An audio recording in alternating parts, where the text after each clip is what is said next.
for it. What's that? Rozotadi for all you busters. For all you busters out there. All right. Professional voice. We are live on the original podcast, episode 2, with my main man, Pots and Pans. Rozotadi in the building. How you feeling, man? I'm feeling good, man. How you feeling? I feel good. I feel great. I feel better. It's finally cooling down. It's hot as fuck in the AZ. For people who don't know, Arizona is hell in a lot of ways about climate-wise. Great people, great places, but the temperature is very hell-like. So you will be very hot. Very hot. You ain't wrong about that one, bro. Very hot. Yes. Motherfuckers out here dying and shit. We're not laughing at death. We're laughing at the fact of the situation. Okay. Drink your water. Drink oh my God. your water. Alkaline up, alkaline down, bro. Oh my New water God. every day. New water. So, I learned a little bit about you before this here podcast. I've learned a little something about you, and I have something that you will appreciate. Oh my God. And that you might want to tell the people about.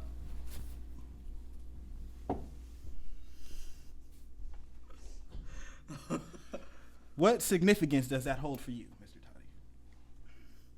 Toddy? So there's a face carved into the soap.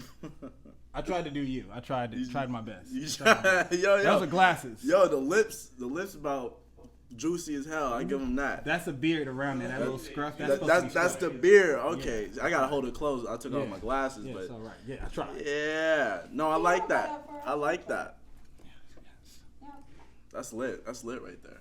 I appreciate that. Why, you want me to talk about it? Yes, of course. You know, how much does a polar bear weigh? Enough to break the ice. Yeah, enough to break the ice. Yo, no, that shit was smooth, man. Thank you. I used to carve faces into soap when I was how old was I? Shit, I was about 9, 10 or some shit. I was carving faces into soap, bruh, and that was just like that was a very important period in my life because as a 9, 10-year-old, whatever the fuck I was just trying to figure out what the fuck I was good at. So I was making paper guns. I was making Halloween outfits out of paper. I was carving faces in the soap, like I said. I was playing video games, trying to make YouTube videos that wasn't streaming at the time, and just what fucking made me me. Right.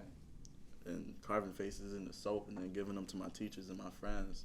Oh. Shit was me. When I saw that in that interview, I forgot the gentleman's name. You did the interview with before, but when I saw that, I'm like, that's very interesting, and that's a very good tidbit of the introduction into the artistic pathway for Mr. Rozotadi. I appreciate this, man. You're very welcome, my man. Very welcome. And speaking, while we're on the subject of you, would you care to tell the people a little bit about your background for people who don't know who this young creative genius is? What you want to know? Because the background, I go back to Naptown, we got time. Indianapolis. We got time, baby. Got time? Okay. Starting from, I'm from Indianapolis, Indiana. You know, I'm 20, finna turn 21 November 14th. Shout out Mike Epps. Shout out Mike Epps. Mike Epps. Mike Epps was cool with my fam, man. He was cool with my pops. He was cool with the uncle. You know, all that shit. He actually tried to have a rap career too. And my uncle, he produced that tape, but that tape made light, bro. The beats may have been hot, but Mike Epps, you gotta work a little bit harder, brother. But I just come from a family that just loves music. You know, I've grown up listening to music for my entire life, bro, and my trajectory almost just makes sense. Me being able to look back at it, and in no way has it been linear. You know, my mom did karaoke, but she's also been a software programmer. So a software programmer by day, a pool shark and karaoke master by night. And my pops just always had sound systems in whatever vehicle he rode in. You feel me? So he just had music bumping all the time. The bass was always boosted. You know, we listening to gangster rap. You know, we listening to classics. You feel me? Just you name it. We was listening to it. But they had the nerve to tell you to turn the music down. Didn't that sound some crazy shit? They never told my pops to turn the music down. No, not your pops, but your parents would tell you. Your pops probably tell you turn the music down. Oh shit, my mom was the one. See, I never really got the chance to produce when I was living with my pops because my pops stayed back in Naptown. Okay. And honestly, I think he wouldn't have no issue. I was cooking up in his car when I did go visit him, and he had the sound system in that John. We was just bumping. He wasn't like turn it down. He was like, boy, turn that shit up, you know, like yeah, that's my son. Right, that's my son. Hey, that's my son. That's what he like. That's what he like. Even when I'm not there, he like that's my son. Like this is my son, you know, and he play my music all around town and shit. Like you know it's my pops. Russ Parr, they call him out there. Yeah. So when did you come to the Western Hemisphere? The Western Hemisphere, man. What brought you to the West Coast? So I came out here in 2012, and the reasoning behind that was me and my mom, we wanted to get out, you know, because growing up there, it wasn't as nice as it is out here in Arizona, man. People are a lot more nicer here, and yeah, there's a little bit more fake smiles in your faces, but there's not no crabs in the barrel out here, man. Back home, I got dreads, you know, I like wearing color, this and that. If I'm not labeled as, and this is their lingo, if I'm not labeled as a fag, then I'm labeled as a gangbanger. Yeah. You know, I'm labeled as, you know. You're labeled. That's the fuck. Right. I'm labeled. You feel me? So I go back there. Well, I'm from downtown, like I said, but I go back there like 2015 or some shit, and I'm walking across the street, and I see well. Yeah, we good. I just don't know. Spoke her up. And I'm walking across the street and I see a gang of just dudes dressed in red, and I look down. I'm wearing an oversized blue tee. I'm wearing some oversized blue jeans, and I'm wearing my favorite blue Vans. Damn. Yeah, it makes sense. Yeah. So I go to the library. You know, it's the first time ever getting high too. I'm high as all this shit's transpiring. I got my brother-in-law at the time. He go about his business in the library. I go into the manga thing and I'm started reading manga and shit. He come up to me like, "Hey, bro, we gotta go." I'm like, "Why? We just got here, bro. I'm reading the manga right now. I'm reading on One Piece. What you talking about?" He's like, "Hey, man, there's a group of Bloods here, and they saying that if you don't bounce, man, there's finna be some smoke." I'm only like 15, 16, bro. I'm like, what are they talking about? You know, like I'm not even worried about colors no more. I done left Indiana and all that shit. So me coming back, the problems that I had when I lived there, I don't have no more. So I'm coming back visiting my old home place, and I'm running into those kind of problems. So we dip out the library, and then we see that there's dudes with blue cars, blue outfits, bumping, you know, some gangster music, this and that. You know, I'm like, of course, it only makes sense. We go across the street, they see, you know, they nod. You know, we can see that there's other people on the other side of the street. They all dressed in red, and they look like some, yeah, you know. And we start going into the neighborhood, and they just like. So I thought on my way back to Arizona, I was just like, I really could have just lost my life over some fucking colors. Over because I got some dreads. Over because what? Some bullshit. Because I'm walking on the wrong side of the street. Because I'm wearing the wrong colors for this hood. You know, like I ain't worried about that shit. You know. It's so silly. It's so silly, right? So I come back home to Arizona, and I'm just like, we is so goddamn blessed out here.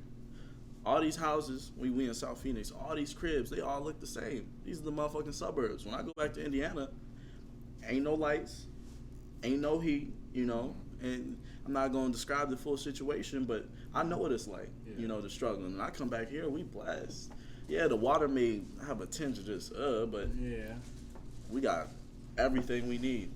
Right. And a lot of chances of camaraderie, so I really feel you, but I really appreciate you sharing that with me, with everybody. But I really feel you on that because even, you know, of course, coming from Cali, there's that color barrier there as far as red and blue and other colors and just gang activity.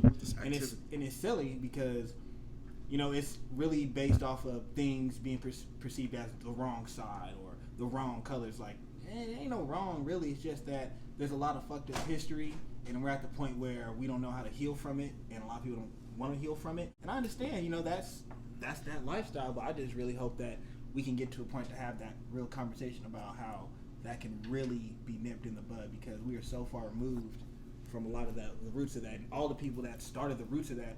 majority of them like, we wish it didn't get this far. Right. And like you said, we got to have that dialogue. We really have to spark that dialogue. Really do. And that's why I personally feel like whatever I'm doing, man, it has to spark that dialogue. It has to make people feel, whether or not that's the people out in the hood, and, you know, however they feeling and taking in my music, whether or not they like it or don't, they need to see images of a black man doing what I'm doing. Exactly. Just as much as they want another image of a black man, you know, toting guns and all this shit. They need to be able to see everything. You know, I'm also their reality. I come from a place where I've had to struggle, where there's pimps and hookers and crackheads and this and that right outside the door trying to be all cool with us and all that shit, but stab us in the back just as easy as anyone else. And it's like, I understand all of that. So for me to have the sound that I have, for me to do the art that I do and the story that I'm trying to articulate, ultimately at the end of the day, it's for everybody.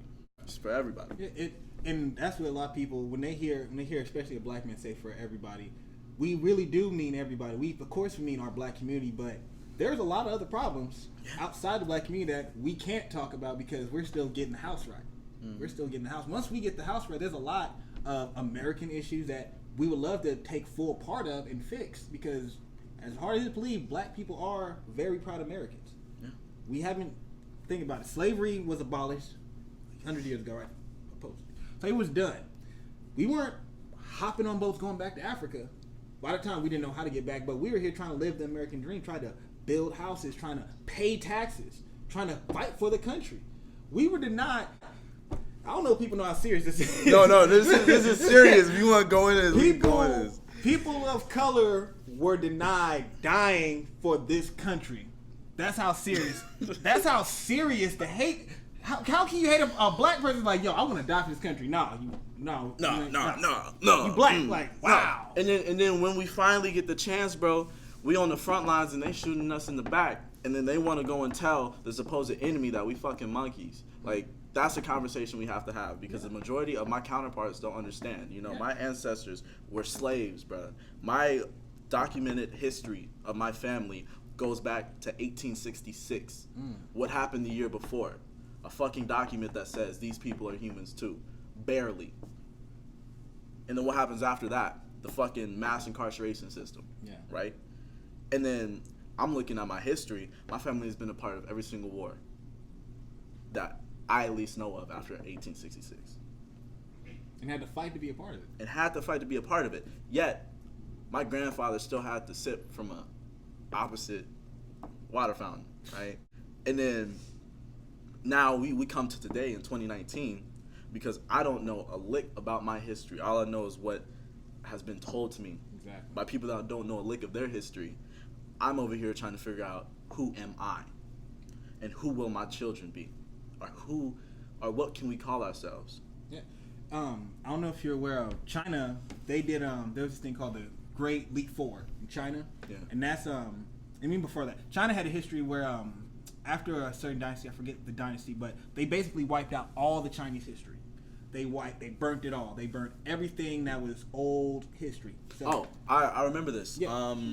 Was this the Qing dynasty? Yes. It was the Qing dynasty. Yes. I literally just had this assignment 2 weeks ago. Last week was the Americas, but the Qing dynasty or something like that. And basically that was a mandate to where they did not want people to have their own individual thoughts, right? And the only people that could refer back to these books were the officials. Yes. So they completely ripped all the knowledge from the public, and it was like, we will not, allow anyone to have their own thought to where they could bring impurity to this dynasty, right? So ripping away their identity in a sense. So now we have a whole generation that is completely just ignorant. Lost to who they really are. Can't write, can't do this, can't do that. So it's like, when you take all that away, how are we supposed to operate to the fullest capacity as human beings or as a member of this society? It's hard. And then people... Then a lot, not just white people in general, because there's people of color that don't even know this full situation, because it's a very big scale situation. Because look at the disconnection from people people in Africa and people that are African Americans, quote unquote. You have, like we just talked about, Asia. There's a lot of people I grew up with that were Chinese, Japanese, that have family that would go home for summer.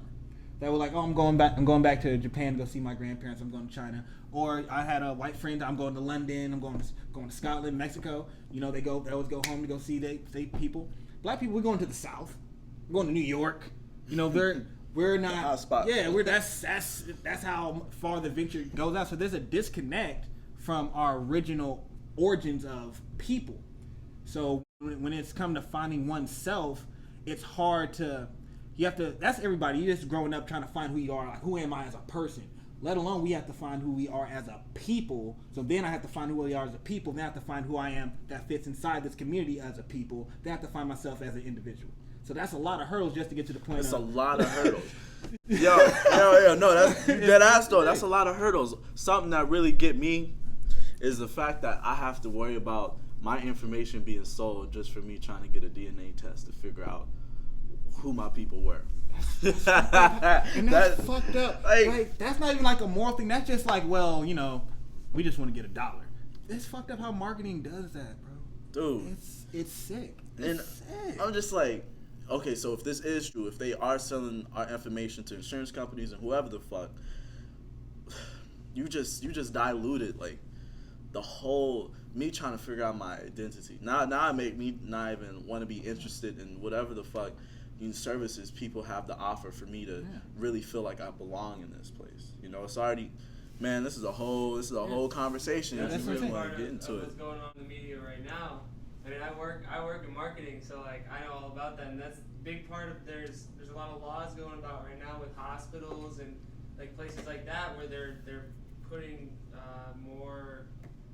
more strong infringements on the things you can collect. So for example, like they're going to stop allowing people to collect that kind of data at hospitals. Like you can't take people's you know their personal data and then like give it to some company to try to sell them pills, you know, or whatever it is. Like, oh, you have high blood pressure. Here's this new high blood pressure medicine. Yeah, like you shouldn't be taking people, you know, like you're going in there in confidence to like for your personal gain or whatever it is, you know, that's like really personal. You should be selling them. Yeah, and that's what I'm saying. That's what I'm talking about. So we just talked about real quick a racial issue, but an American issue at the same time. This is a human issue because as our world becomes increasingly more globalized, connected, and capitalistically driven, right? We're gonna have to worry about this shit, whether or not because I want to seek this kind of help or product. Everything else. All my information is going to be sold just for this company to be able to market more shit to me, you know, to make more money off of me. My whole entire identity is in a bank of billions of other people's information. And it's messed up because it's just to play devil's advocate, that's kind of what the people wanted. They didn't want to have to go to the census, come to the door and ask me all these personal questions or have to do these surveys. I just wish y'all knew what I wanted and gave it to me.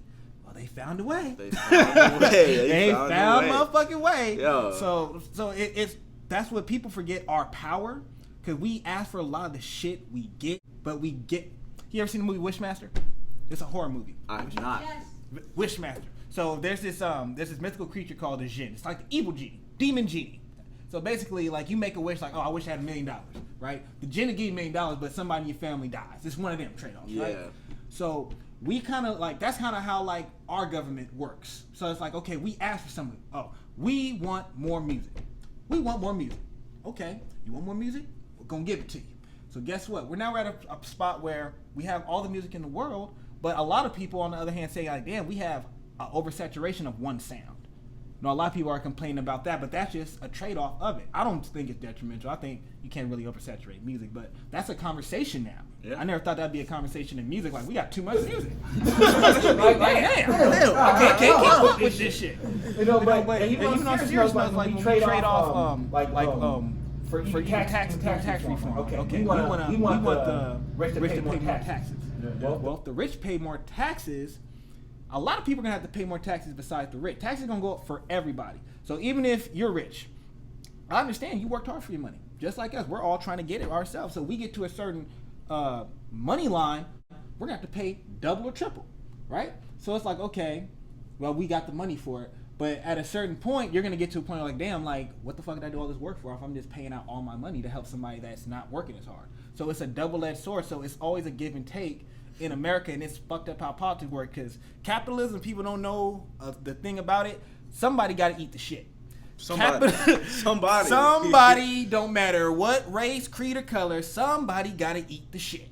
All the bullshit, all the tryouts, how do you think these drugs get, who's testing these drugs out? Who do you think the people are signing up to do these test runs for these colognes? Homeless people. For like $60. $60. These are ruin their body. These are impoverished people that don't have money or can't get a job or can't get into functional society due to a plethora of reasons, and they're doing these test runs, getting all types of weird mutated shit that we're not getting told about. But then you hear a commercial like, this may cause nausea, may cause blindness, may cause depression. Like, how do you know? How do you know? Oh yeah, well, the test subject got all this shit, and we got it on camera.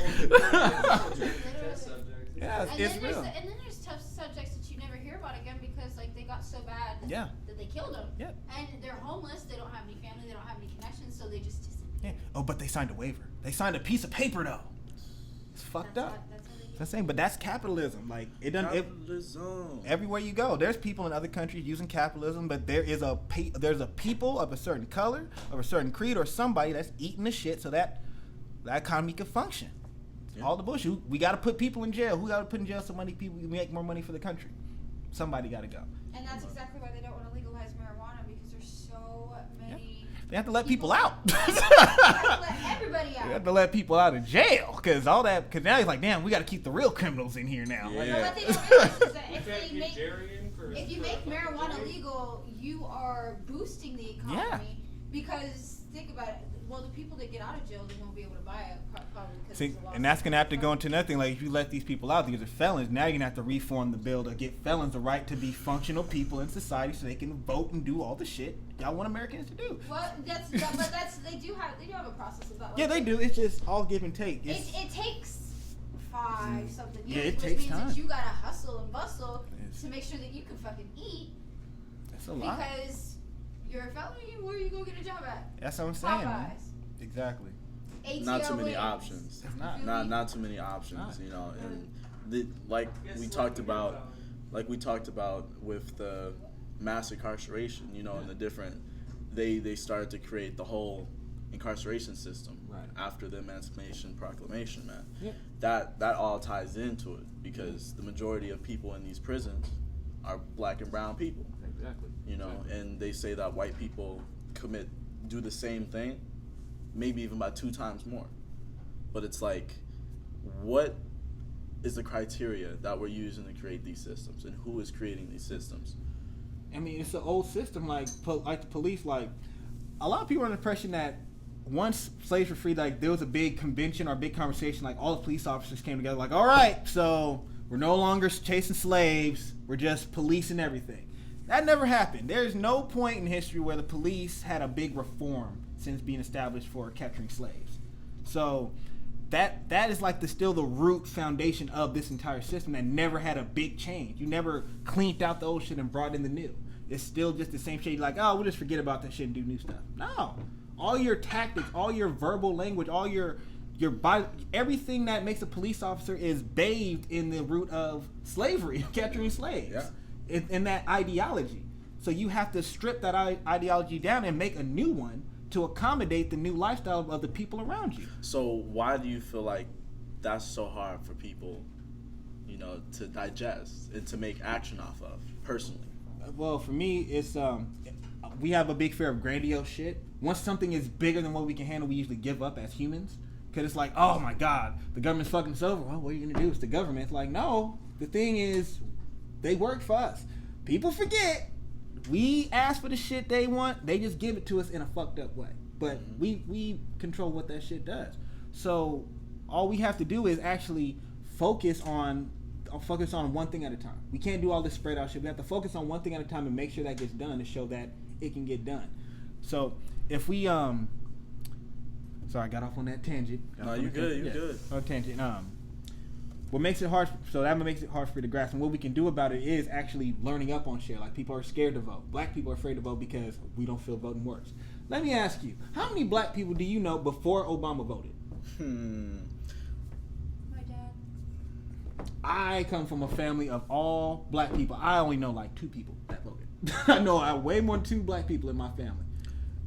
From what I know, my mom, she sucked it up and she did the thing. Yeah. But I never had that dialogue with too many other people aside from my mom and my pops. Yeah. You know, because I was a kid, you know, when I wasn't even really conscious, or I don't think I was even born when Clinton was in office. Yeah. You know, I was 98, you feel? So, but Bush and all that shit. Exactly. And I know how they talked about that. And they was like, this is our duty, but we also know we getting fucked over. Yeah. We getting fucked over. Yeah. But for the family that I come from, with my father, my grandfather, my grandmother, and all that, although they know that we're constantly being fucked over, they still know that there's something to be done about it. Yeah. And either we can sit here and take this shit, or we can actually do something about it. Whether or not that is taking care of ours, you know, taking care of our family or whatever, or that's like really going out there and mobilizing some shit and making some shit happen for us. Yeah, it's on all fronts. Like, it's not one way to skin this guy. I know I said we got to focus on a lot of one thing at a time, but when it comes to our shit, we have to focus on a lot of things at one time, because one thing at a time is not going to really get the progress that we really need. Mm-hmm. So I'm saying, yeah, we have to hit on the voting line. We have to hit on the political line. We have to hit on every line possible, because I'm sorry, black people wouldn't die for voting if it didn't work. Lobbyists wouldn't spend billions and billions of dollars if it didn't work, if the money didn't do something. So it does work. It's just that we don't really utilize it. We don't utilize voting as a people. We don't, because we don't believe in the system, because if nobody looks like us or comes from the background, if they look like us, come from that root core background, like, oh, this is really somebody from here. This is somebody like I can relate to, that actually have the same values I have as a black person in America that I can trust with my vote. We don't have that. So I think with this next election, a lot more people have woken the fuck up. Yes. We don't get the shit easy with, you know, someone that looks like us, someone that talks like us, that's come from Chicago and all that. We don't get an easy way out, you know, by choosing someone like that. We really have to think critically about our children, you know, about ourselves, about our businesses. You know, a lot of people are a bit more business minded now today than how they were back in 2008 when we had the recession. So it's like we should take this liberty to really use our vote. And I feel like people have now been starting to wake up. Even hood Twitter, like, hey man, we popping out. Yeah. You know, we popping out this time. Again. Everybody was making these songs, fuck Trump. Well, they know how to get Trump out now. Yeah. You know, they know that they need to use their vote. So we finna even have dudes that's in the blue, like how I was, or in the red, or whatever the fuck, pulling up. This is who I'm voting for. Yeah. Because we not finna have another motherfucking Trump. I feel like President Trump is a piece of shit. Like, you can't get past that. He's a piece of shit. But at the same time, I feel like he was put in place perfectly at the right time, and they strategized that perfectly, because he did boost our economy to the point where we feel like financially we're all confident enough to be like, fuck it, let's go start a business. Well, so I feel like that's the only blessing that we got out of that. But that's the game, though. That's the game. Republican president. It always goes Republican, Democrat, Republican, Democrat. Republican presidencies, economy's up, but morale is down. Democratic is the other way around usually, because Democrats are visualized as, oh, we're for the people, we're more left wing, we're more cool, laid back, and Republicans are more conservative and all that. But at the end of the day, it's the same race. It's the same race, whether it be Trump. Like, it's good to vote for the president, but we really need to focus on local laws and propositions. That's like the main thing, because presidents gonna come and go. Laws stay longer than presidents. Yeah. Laws stay longer than presidents. It'll take a president 2 terms to get rid of a law that you placed like 2 presidents prior. So it's really, we have to focus on laws in our local governments and our local authorities, because those make big differences. You're like, the president, voting for the president is cool, but voting for the primaries, that's important. People don't know about it. You got to vote in spring. Yeah, you got to go out there. Go. This is for the people right now. Yeah. Go to your community, you know, meetings. You know, the organization meetings. You know, where you have your mayor there. You have go to these city hall get-togethers. All right, like really talk to these people, because these are the people that are out here, you know, trying to have this dialogue with the people, right? And you get to choose who's in these positions. You know, you get to choose who's in charge of your children's public schooling. You know, what kind of funding's going to that, this and that, this and that, this and that. There's a few other things I can't really speak on, but I know that action starts here, right? And we shouldn't just be waiting for every 4 years for a presidential election. We got to worry about here, right now, you know? Absolutely. And in regards to Trump boosting the economy, I don't know a lick about what he's done for the economy, and I'm not trying to discredit him or anything. I don't know, because the way that people have been talking today around me is the same way that they've been talking even back when the recession was finally breaking up. We gotta get our own. You know, we gotta get our own business. We gotta get this. I'm tired of going to a beauty shop and it's all Asians always serving us. It's been like this for 40 years. I'm tired of, you know, people that don't look like me selling me my life. You know, so the people around me have always spoke the same, and they've always erected like businesses, and that's always been a thing that's been prominent in my life. But I gotta look more into how he's been boosting the economy, because that goes into because I've seen way more people of color opening businesses and stuff like that. Like, how are you gonna do that without money? Yeah, how are you gonna do that without good credit? Yeah, he has been boosting the economy. Well, because like he's been creating more jobs, so that way at least the people that have been eating shit can, you know, work up and go get a job. You know, clean up a little bit and go get a job. You know, you're putting more money into the market. So if what you were doing before was already making you money, it's going to make you more money, and you're able to boost your business and make more money from it. And I've seen more black business owners in the Phoenix area just alone that have been thriving. Latina businesses thriving. Because there's more money. Like, people coming down here, snowbirds and stuff like that, they all got money. They all got stuff to just throw around. No, absolutely. Like, that's everything I'm running. Like, if you look at the kind of stock market's up, but that's how Republican presidencies are. Even during the Bush administration, you could say we had a recession due to 9/11, but prior to the war on terror or whatever, a lot of people still made money off of that. Don't forget, the economy didn't make money, but there was money. There was a whole bunch of money. The thing about the technology received from 2001 to now. So people was getting money. It's not like we were in a recession. But I feel People like us was kind of broke. The internet created faith, in a new faith in a sense, that people believe that they could finally go out and do this shit because they're seeing other people do it that they would have never ever had the chance to meet or see or interact with. Don't get me wrong. Like, and I feel like that's so beautiful. But we also, it's kind of like you have to fall and rebuild, and you know. That's what I'm saying. That's the Republican Democrat game. Like, you can look back at all the there's never been a back-to-back like Republican, Democrat. That's how it is. It's bring it up, bring it down, it's a way to control a narrative. So it's like it's just how it is. That's just how it goes. Like, the economy's always gonna look bad. There were people jumping out of buildings at one point because they was broke. You know, so everything affects people different. Like, people of color weren't doing that. Like, you know, people that already had the struggle didn't have to do that. But again, that's just how the recession. That's just how the economy goes. There's always going to be the upbringing, like, oh, we're all up. Clinton, we're all up. We're doing our thing. Right after Clinton, it started getting bad. You know, that was like one time when the Democrats had the economy going, but that was really based off the back of the Reagan administration having the economy going already. So it's just how it is. So that's what I'm saying. Like, we can't get caught up too much as people in parties and people, as we got to get caught up in ideologies and philosophies, because those are the things that last forever. Because even with black people, we have this hero mentality due to our Mandelas, our Malcolm X's, our Martin Luther Kings, and we put all our faith and all our eggs in the basket of them, like they gonna lead us. And then once they're taken away, we feel lost. So our focus as people is really just hold on to ideologies and hold on to that shit that you can't kill. I mean, people been trying to kill the ideology of racism for years, but guess what? They're still racist motherfuckers, and that's not a positive thing. So we can actually take something positive and keep that ideology for generation to generation to generations, and that can be the uprising. That's not going to be a person. That person's going to die by the time this is all going to pop off. That's just the reality of it. But we got to keep that message going, because that can't die. You can't kill that message. Respect. I like that. That's dope, man. You can't kill ideas. Can't kill ideas. Something I learned from a very young age. So we got to put our heart, not our eggs. We got to put our heart in different baskets. You feel me? Exactly. We got to be able to spread out that love, spread out our heart and our mind. And that's why I love your music.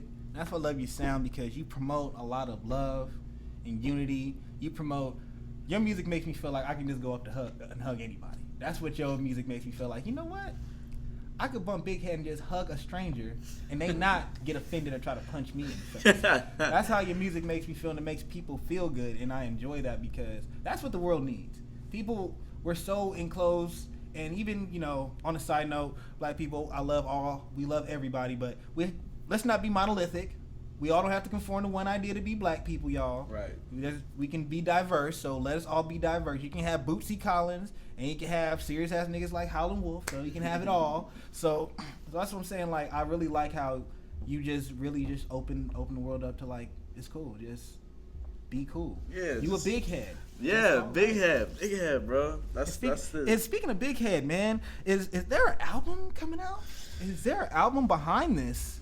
Yo, perhaps, maybe. You might have to see. I'm gonna just lay it out. I got everything planned out, bro. Got everything planned out. I'm not gonna give you a definite answer whether or not there's an album, there's an LP, an EP, or whatever. No, I can tell you one thing though. I do have a secret EP out. A secret, right? Just it's very low key.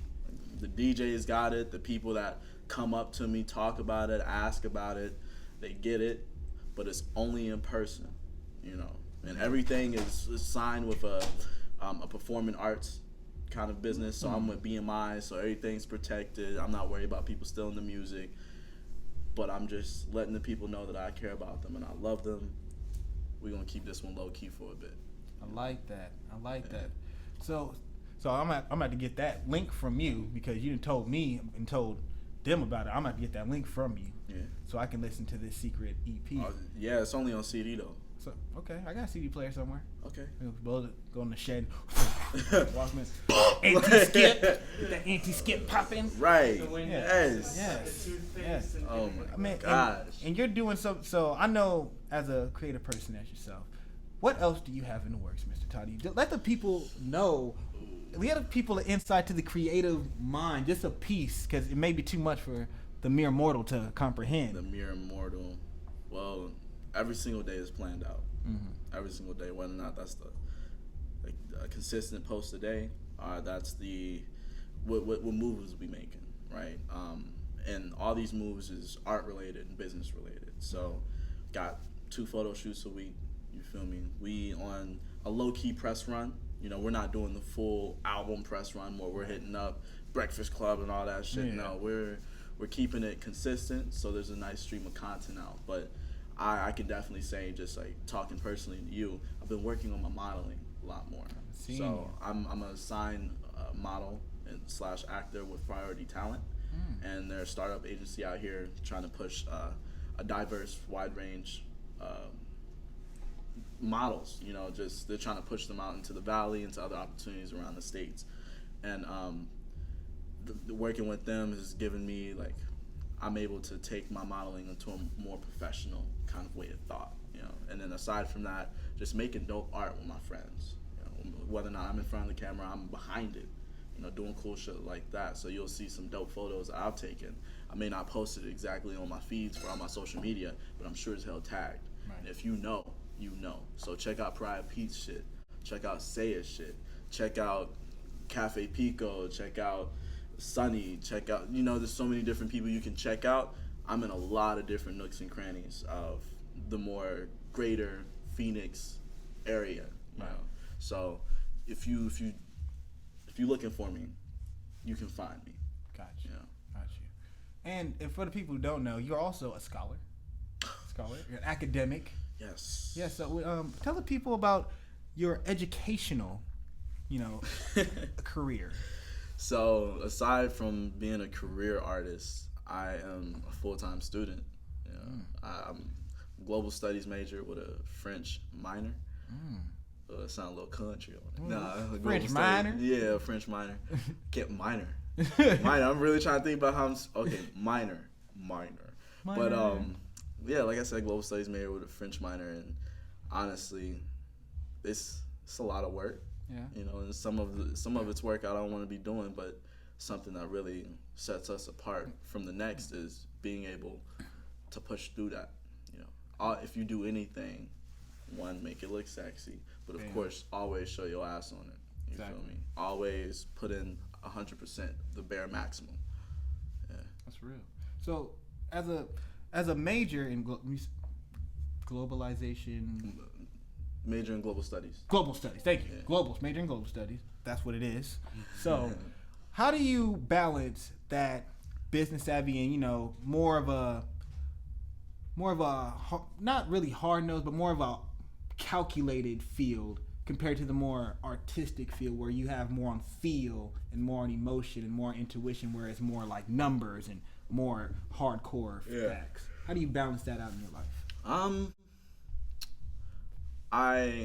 So think of it almost as a bookshelf, right? Okay.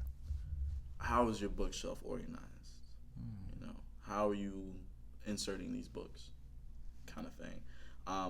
I make sure that every single book is going where it needs to go, whether or not that's from small to big, or it's color arranged, or it's the artist, author arranged. I have a sort of map for everything, right? And one of the greatest parts is I don't necessarily have to follow the map that I make for myself, but because it exists, I know the lay of the land and how I want to navigate it. So bringing that into separating the business from the art, what that could look like, I know that I don't always have to bring in the business for the art. Like you said, it's a very feel-based medium. So I can just run off free, be wild and all this, but as soon as we start talking numbers, okay, so because I was running off free and wild like that, we're going to need an ROI of 30%.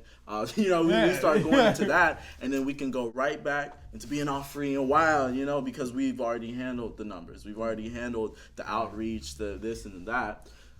And all of it, it's not like I'm necessarily flipping a switch. It's more so what kind of dialogue am I having with myself and the situation. Seamless. It's just seamless. Very seamless. Flowing. Before I'm like, oh, I have to put on my photography hat right now. Or I'm like, oh, I have to put on my engineer hat. And I'm like, nah, let's not even think of it like that. Let's not even act like we have to flip switches. This is me completely unadulterated. So being able to go to school, I know that school is school. If I want to get creative with it, I can get creative with it. But I know that I can't be all in class. So just understanding the kind of what society permeates, breaking that, especially when I need to, and definitely when I want to, but also making sure I secure the bag for not just myself, but for my legacy. That's right. So, That's right. And as part of your legacy, you are great. So but you were, as I heard, part of the group Room 4, and there's no longer a thing. I am learning about this, and cause I've been to shows and stuff, and I'm like, but Room 4 is not a thing. What happened, man? So think about it like this, right? Yes. I'm gonna put this in perspective as simple as possible for people. You are a full-time student, right? You're doing 30 shows a year minimum, right? You're trying to create a bustling fan base. You're trying to work a job at Hot Topic, or you're working a job at Vans, or you're working a job at Domino's, or you're working a job at a fashion store doing product photography, whatever the fuck it is. And then on top of that, you're trying to have a social life. And on top of that, you're trying to do this, and you're trying to do that, and you're trying to do this. And what kind of dialogue are you having with the people you're doing it with? What kind of positivity are y'all trying to permeate? And when everyone has something going on in their lives, and we just came out of our teens, man. We just came out of our teens. Our hormones still ain't even acting right. So it's like, what is the best decision for us to make, not just for ourselves, but for each other, right? Are we really going to sit here and be negative every time we step in the room with each other? Because one of us is more business minded, one of us is more artsy. Are we always going to let the business part, get in the way of the artsy fartsy? Are we always going to let the artsy fartsy loose get in the way of the business part? Like, right now, we got to figure out what works best for us. Right. So happiness was permeated by separation. Gotcha. Not by, I hate every single one of you. I never want to see you again. You're fucking dead. That's not how shit needs to work. You feel me? I'm making this decision for my happiness, for your happiness, and everyone around us. Because eventually it's going to show in the music. Eventually it's going to show in the way that we treat each other. Shit, it already does. So making the executive / adult decision to kind of separate and go about our own solo careers at a time like this, it only seemed right. You know, we got a lot weighing on us, man. A lot. Kind of like for the anime fans out there, you know, when everybody goes out in a lot of anime tropes where all the youngsters go out to their mentor and they train and they get their own move set and everything, you know. Naruto's learning the Rasengan, Sasuke's learning the Chidori, you know. Sakura, she's being Sakura over there for a couple seasons. But that's cool, man. That's cool. Like, it sounds very mutual. It wasn't no, I'm shutting down the studio, everybody hates each other and all that. It sounds like, you know what? We're all adults. We're just, let's just do our own thing for a while. So I think it's that time that we do our own thing, and that's very mature, very adult. And I wish that a lot of other people take notes of that you can tell people, like, you know what, this ain't working out. Let's have a mutual separation. There's nothing wrong with that. Especially if it makes all y'all better people. There's just nothing wrong with that, man. Toddy, you have been beautiful. You're still beautiful. And I appreciate you coming by here, man. I appreciate you opening up to the world and letting us really get to see Rozotadi in a different light. Thank you. I appreciate you for having me, man. Thank you. And before you go, tell the people where they can find you and find some of your shit. Yes. So, I do have a show with Pink Sweats November 15th. My birthday is November 14th. It's about to be an information overload real quick. But, so I have a song coming out the 14th of November. It's called Options. And then directly after, on the 15th, you got to come to that Pink Sweat show. You got to get crazy with us. Where's it going to be at? It's going to be at the Sun Devil Stadium at the Coca-Cola Lounge at 8 o'clock. Tickets is $10 if you go through me, $18 if you go through ASU. So, I'm not ASU, but yeah. Link with your boy. We can get something figured out. If you want to get the secret EP, hit my line. We'll meet up. You know, I give you the CD. It's $5 a pop. I love you, Big Head. By the way, can I explain what Big Head means? Absolutely. Yes. So people are like, why Big Head? You know, Big Head. Do I really have a big head? And I'm like, listen, Big Head, right? Big perspective, big aura, big identity, big everything, big head, right? It's the idea of owning yourself. You gotta own who you are, right? And some people are like, I really do got a big head. I'm like, you do got a big head, but you also have a big personality, a big everything, and don't let no one make it smaller.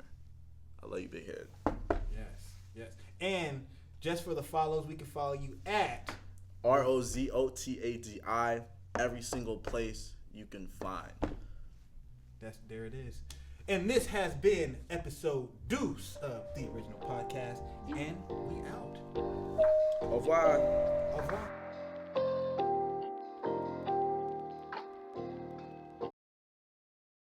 Episode deuce. Yeah, y'all see? I know a little shit. I know a little shit. Yeah. Oh, man. You want to shake your head? You ain't no regular man. Kel got the sauce.